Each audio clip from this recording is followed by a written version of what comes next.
Assalamualaikum warahmatullahi wabarakatuh.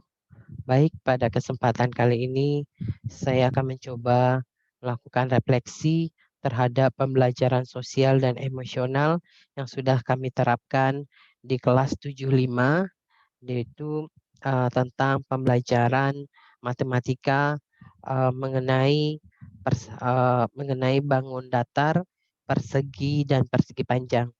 Nah, sebelumnya saya perkenalkan diri, nama saya Andri Saputra, SPD MPD dari SMP Negeri 12 Pekanbaru, CGP Angkatan 1 Kota Pekanbaru, Provinsi Riau. Nah, setelah kami melakukan pembelajaran sosial berdiferensiasi dengan pembelajaran sosial emosional, di sini kita dapat melakukan, sini saya akan melakukan refleksi di mana pertama kami menggunakan pembelajaran dengan pendekatan saintifik, di mana pembelajaran menggunakan pendekatan saintifik tersebut karena masanya saat ini adalah masa COVID, maka siswa tidak bisa kita lakukan untuk bekerja sama dalam kelompok, tapi kami melakukan bentuk diskusi yang alot di mana guru eh, membawa alat peraga ke dalam kelas sehingga siswa terjadi interaksi tanya jawab dengan siswa tentang sifat-sifat dari bangun datar yang akan kami pelajari tersebut dan mengetahui juga rumus dari bangun datar tersebut. Nah, setelah sebelum kami melakukan pembelajaran, tentunya kami sudah menyiapkan siswa terlebih dahulu dalam proses pembelajarannya.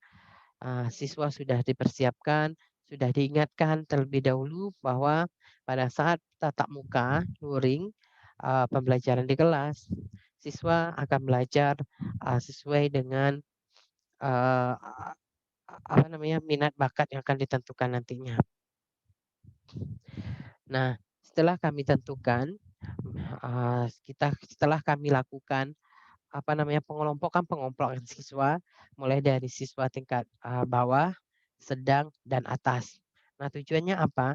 Tujuannya adalah untuk kita pemberian tugas kepada siswa berdasarkan dengan kemampuannya masing-masing.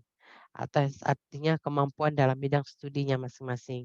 Nah, di sini guru telah seperti biasa, guru menyiapkan siswa belajar dalam kelas, menyiapkan guru minta siswa untuk menyiapkan kawannya yang lain dalam belajar dalam kelas. Selanjutnya guru melakukan persepsi, guru mengeluarkan alat peraga, terjadi tanya jawab antara siswa dan guru terhadap alat peraga tersebut sehingga kondisi belajar di dalam kelas menjadi kondusif.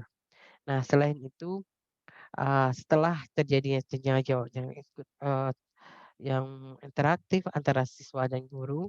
Selanjutnya, guru memberikan lembar kerja kepada siswa.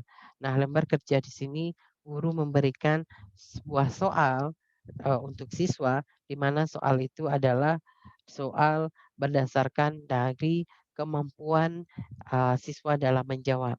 Yang pertama itu adalah soal yang diberikan itu sama dengan contoh yang sudah diajarkan terhadap siswa itu sendiri.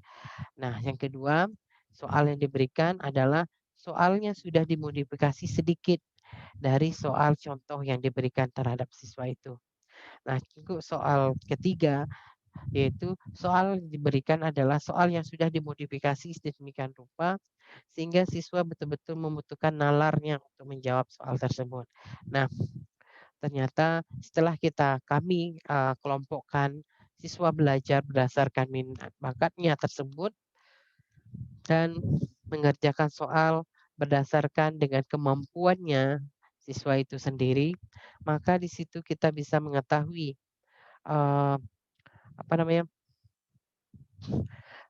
kemampuan siswa kita dalam mengerjakan soal. Kenapa demikian? Di situ kita bisa lihat hasil dari lembar kerja yang dikerjakan oleh siswa.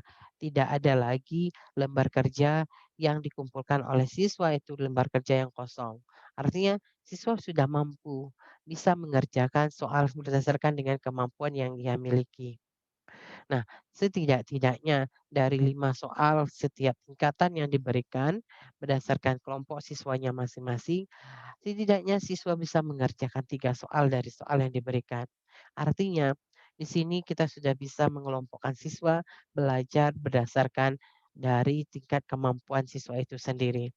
Nah, untuk refleksinya lebih lanjut yaitu jika pembelajaran ini bisa kami lakukan dengan pembelajaran berkelompok dan masa Covid ini sudah berlalu, maka pembelajaran berdiferensiasi dengan pendekatan KSE ini, kompetensi sosial emosional ini sangat bagus bisa diterapkan di kelas kita. Sehingga kenapa? Karena kita bisa mengkombinasikan pembelajaran ini dengan pembelajaran dengan model-model yang lainnya atau pendekatan-pendekatan yang lainnya. Nah, saya berpikir jika model pembelajaran berdiferensiasi ini sudah kita terapkan, kan kita sudah mengelompokkan siswa berdasarkan dengan minat bakatnya dalam mengerjakan soal atau mungkin dalam produk penyelesaian tugas yang diberikan terhadap siswa atau lain sebagainya, maka kita bisa menerapkan pembelajaran mikir di sini, di mana uh, siswa betul-betul mengalami terlebih dahulu interaksi pembelajaran di dalam kelasnya, betul-betul mengalami dulu materi yang akan diajarkan. Nah, setelah itu siswa bisa melakukan interaksi antara siswa dengan siswa yang lain di dalam kelompoknya. Nah, setelah itu dilakukan, interaksi itu dilakukan, siswa sudah mendapatkan setidaknya pemikiran dalam bentuk penjabaran jawaban, maka kita bisa untuk melakukan komunikasi. Nah, komunikasi ini apa? Siswa diminta mengomunikasikan hasil yang sudah dia dapatkan di depan kelas, di halayak ramai. Tujuannya apa? Selain tak bukan adalah melatih siswa dalam berkomunikasi di depan orang banyak. Nah, yang terakhir adalah refleksi. Nah, refleksi ini untuk apa gunanya? Ya, siswa bisa merefleksikan dirinya sejauh mana pembelajaran yang sudah diberikan oleh guru bisa diserap oleh siswa itu sendiri. Dan pembelajaran tersebut sejauh mana juga bisa dia pahami. Nah, di situ siswa bisa melakukan refleksi lebih lanjut untuk pembelajaran yang dilakukan pada hari tersebut. Dan kita juga bisa melakukan bertanya kepada siswa bagaimana perasaannya belajar pada hari itu. Kita juga bisa menanyakan kepada siswa pembelajaran yang seperti apa yang siswa inginkan untuk kedepannya. Supaya tujuannya apa? Kita ingin memerdekakan siswa dalam proses pembelajaran. Kita tidak ingin mengkungkung siswa lagi dalam proses pembelajaran yang sudah dilakukan. Kita ingin siswa-siswa kita belajar betul-betul dari minat dan bakatnya sendiri dan siswa kita merdeka dalam mengerjakan soal-soal yang diberikan, tidak harus dikungkung lagi dengan soal ini harus dikerjakan dengan cara A, harus dikerjakan dengan cara B. Ternyata tidak. Paradigma itu yang selama ini yang kami lakukan itu salah. Ternyata siswa bisa mengerjakan tugas-tugas yang diberikan sedemikian rupa sehingga jawaban yang kita tuntut dari siswa tersebut real dan logika dalam menjawabnya itu benar. Artinya itu bisa dilakukan tergantung kita gurunya lagi mensiasati bagaimana siswa kita bisa mengeluarkan ide-ide, mengeluarkan inovasi, mengeluarkan kreativitasnya dalam menjawab soal tersebut. Nah, itulah refleksi yang saya lakukan pada pembelajaran berdiferensial dan KSE. Mudah-mudahan dengan saya melakukan refleksi ini, saya bisa memperbaiki proses pembelajaran saya di dalam kelas untuk lebih baik lagi. Uh, dan bisa memodifikasi pembelajaran di dalam kelas itu dengan model atau pendekatan yang bisa mengaktifkan siswa kita di dalam kelas dan kita sebagai guru hanyalah sebagai fasilitator atau hanyalah sebagai uh, petunjuk arah dari siswa itu sendiri dan sedangkan untuk proses utamanya adalah siswa itu sendiri menemukan siswa itu sendiri menggali informasi siswa itu sendiri